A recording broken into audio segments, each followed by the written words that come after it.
Replacing and painting new parts is a usual process in body shops. This video will show you the key aspects to consider when preparing and painting a new plastic part.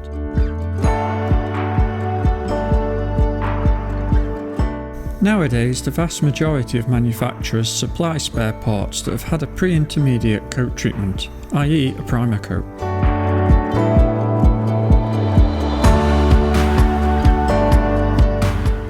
However, some manufacturers do not include this pre-treatment, they supply the part directly from the injection mould.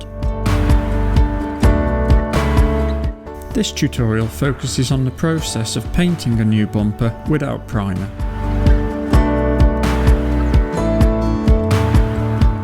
First, find the code corresponding to the type of plastic. If the plastic is compatible with the adhesiveness of the filler to be used, applying an adhesion promoter will not be required. Clean and degrease the part thoroughly to optimise plastic adhesion. Blow the surface with an air gun. Then, clean the part with soap and water to degrease it thoroughly.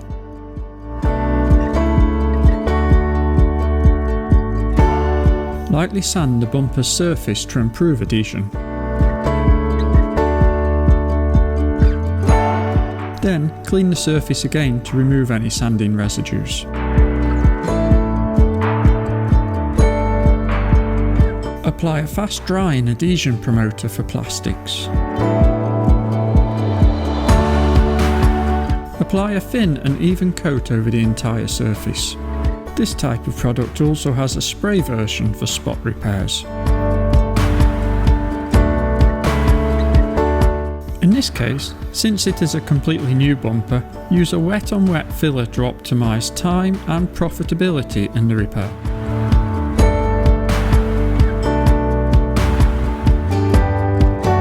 Carry out the top coat process. Apply the top coat.